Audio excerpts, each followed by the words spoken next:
Épisode 127. On continue dans le livre d'Habakkuk. Habakkuk. Abba les cooks. Lis ta Bible.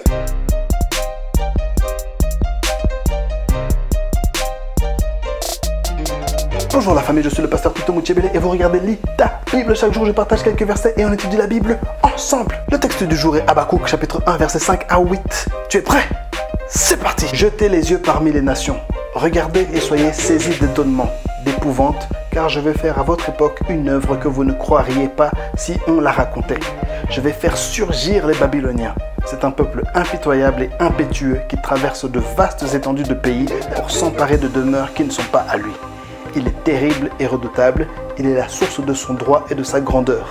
Ses chevaux sont plus rapides que des léopards, plus agiles que les loups du soir. Ses cavaliers se déploient, ses cavaliers arrivent de loin, ils volent comme l'aigle qui fond sur sa proie. Le dialogue entre le prophète Habakkuk et Dieu continue. Et c'est au tour du prophète de rétorquer la langue de Molière.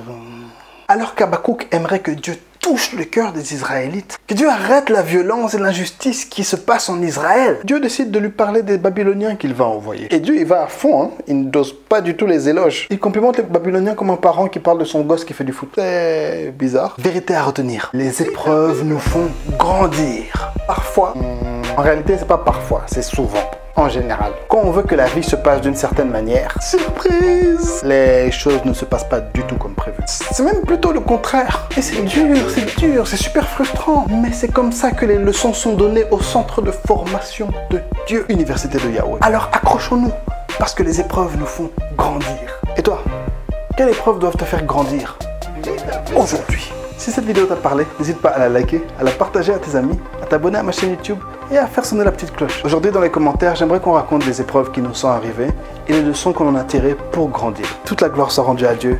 Merci d'avoir regardé cet épisode. Et n'oublie pas, sois la lumière du monde. La langue de Molière.